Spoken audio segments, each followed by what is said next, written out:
Salam alaikum wa rahmatullahi wa barakatuh. Je vous propose dans cette vidéo une nouvelle série de leçons qui concerne la constitution vivante du sol et la présence d'eau et d'air dans le sol aussi, dans le manuel Mon éveil scientifique de la page 16 et la page 17 de la classe CM2 en primaire. Passons à la page 16. Notre leçon, c'est le sol.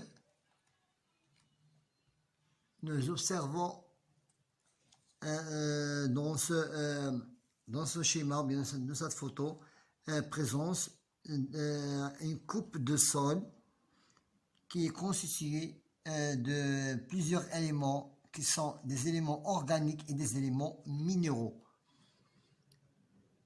Nous observons maintenant, nous passons à « Je m'interroge ».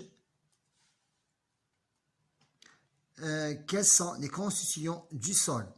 Le sol est constitué de deux éléments. Les éléments organiques, comme exemple, ou bien ces éléments sont les débris de végétaux et les cadavres de petits animaux.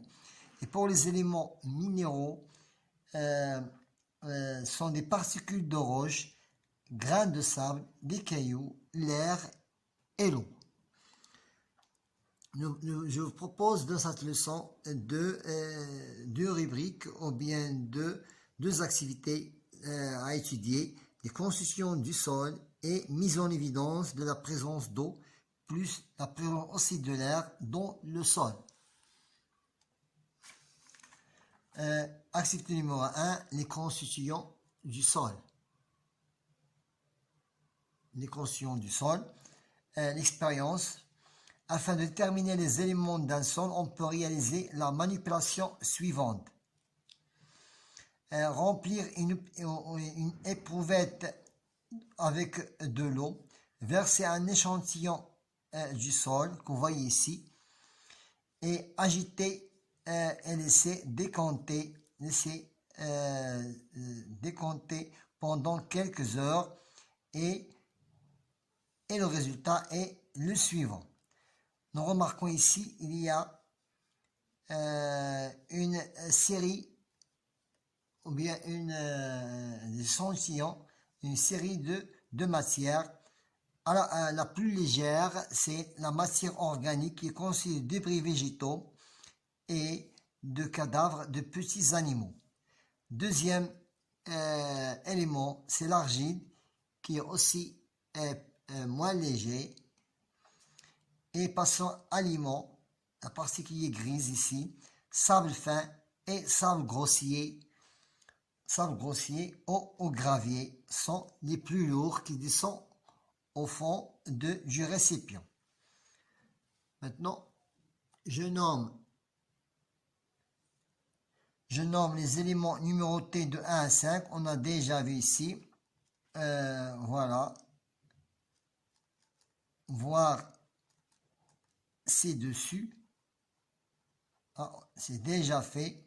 Je dégage les éléments, les deux documents de 1 et 2, les différentes constitutions du sol, et je cite les différentes constitutions du sol, et je cite ces différentes, donc débris organiques, les débris organiques, l'argile, limon, sable et gravier. Je classe maintenant les constitutions. Puisque nous avons ici deux constitutions, deux éléments qui font partie de la matière minérale et les éléments qui font partie de la matière organique. Nous devons les séparer en deux parties. Sable fin, sable grossier, argile et limon, ces quatre éléments forment la matière minérale du sol. Et les débris végétaux et les cadavres d'animaux forment la matière organique. Nous avons partagé en deux constitutions. Pour la page suivante, nous passons à la question numéro 2. Mise en évidence de la présence d'eau. Nous devons faire une expérience qui montre que le sol contient de l'eau et aussi contient de l'air. Nous prenons un échantillon du sol et on le jette dans un récipient d'eau. Le niveau d'eau monte, l'augmentation du niveau d'eau. Et il y a apparition des bulles, dégagement des bulles d'air. Cela montre qu'il y a de l'oxygène ou bien de l'air dans le sol. Et dans la deuxième expérience, on a chauffé le sol qui dégage des gouttelettes d'eau. Voilà, ce sont des gouttelettes d'eau. Donc, il y a l'eau qui constitue le sol. Maintenant, d'après l'expérience numéro A, nous avons proposé, j'applique les résultats des deux expériences A et B. Et je précise la provenance des bulles d'air libérées dans l'eau. Je réponds à la première question. J'applique les résultats des deux expériences. Voilà. L'expérience A, que vous voyez ici. Les bulles d'air que vous voyez apparaissent après avoir versé de l'eau sur l'échantillon du sol. Lorsqu'on a versé de l'eau sur l'échantillon du sol, il y a l'augmentation du niveau d'eau. Voilà. Il y a une augmentation du niveau d'eau due à l'addition du volume de l'échantillon.